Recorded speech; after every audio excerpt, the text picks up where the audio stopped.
Hello student, welcome back to my channel.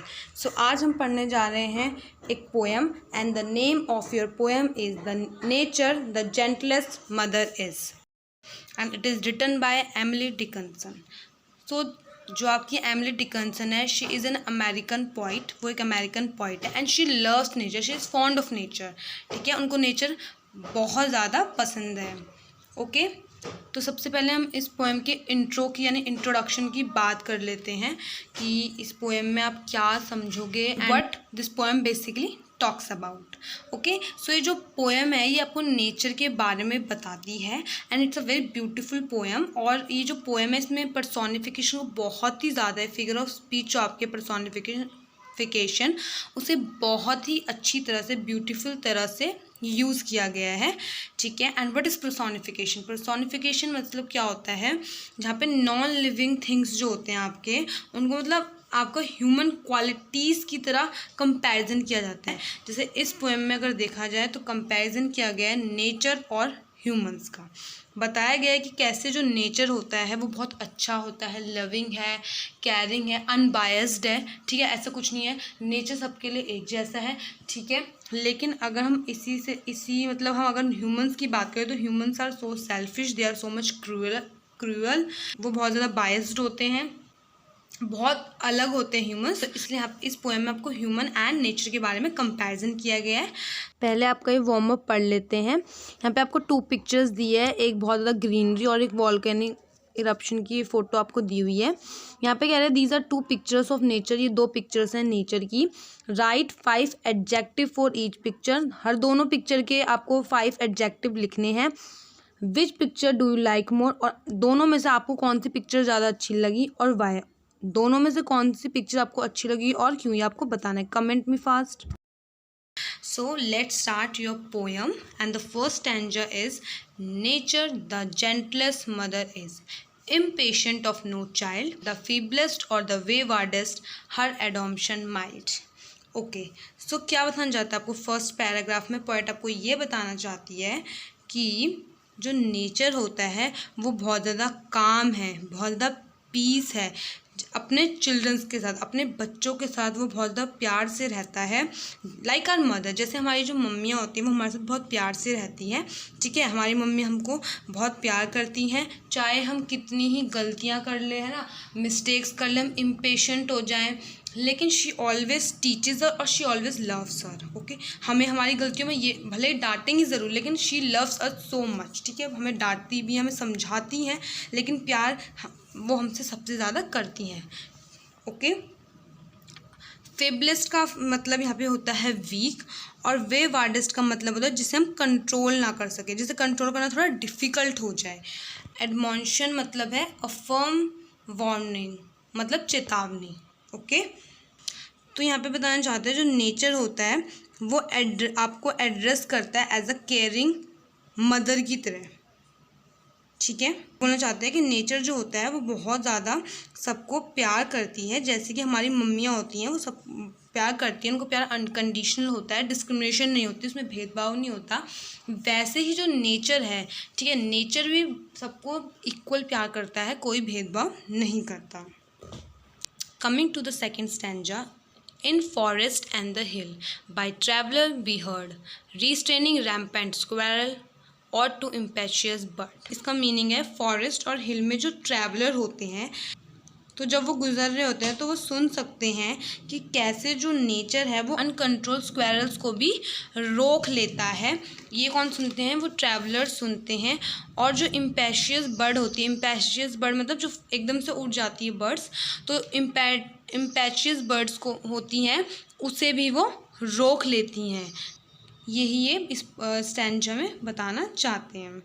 How fair her conversation is summer afternoon her household her assembly and when the sun goes down.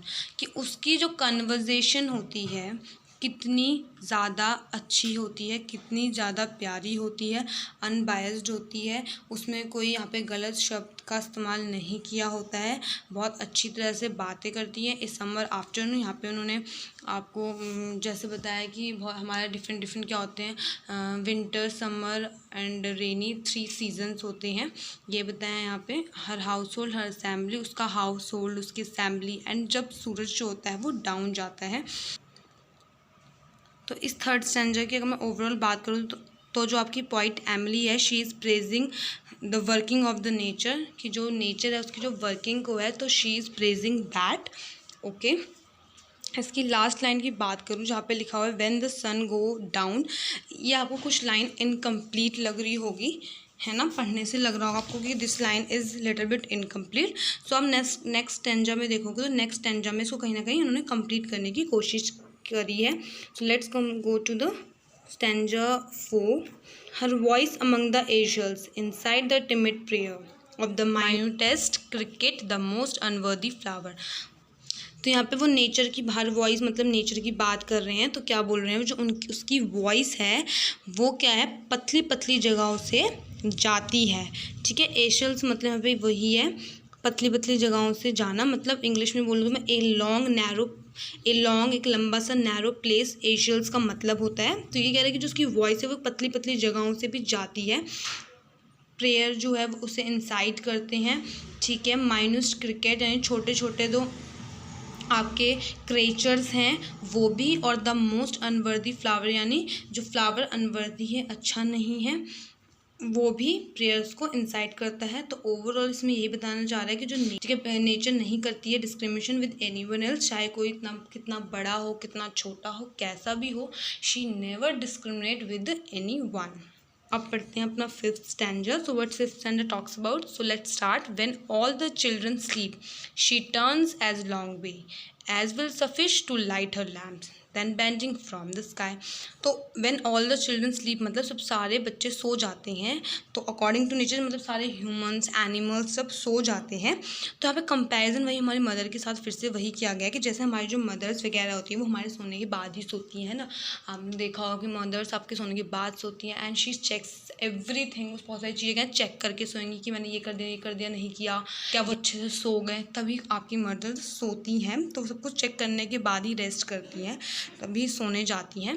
तो same यहाँ पे भी nature के बारे में यही बोल रहे हैं। और यहाँ पे बोल रहे हैं जैसे लाइट हर लैम्प्स वाली जो थर्ड लाइन है, तो इसमें आपको लाइट मतलब वो लाइट वाली लाइट नहीं, लाइट मतलब यहाँ पे आपके मून्स एंड स्टार्स की बात करी गई है। तो यहाँ पे वो कह रहे हैं कि जब जो चिल्ड्रंस है दे स्लीप, है ना, जब वो सो जाते हैं, तो मतलब जब बच्चे सो जाते हैं, जब चिल्ड्रन सो जाते हैं, तो जो नेचर है स्टार या मून से स्काई में लाइट कर देती है। ओके, एंड बेंडिंग वाली लाइन का मतलब then bending from the sky का मतलब है तब जब बच्चे सो गए हैं तो लास्ट में कहते हैं देखती है एक बार बैंड के बच्चों को कि हाँ मेरे बच्चे सो गए करके, एक बार लास्ट बार जो देखना होता है वैसे देखते।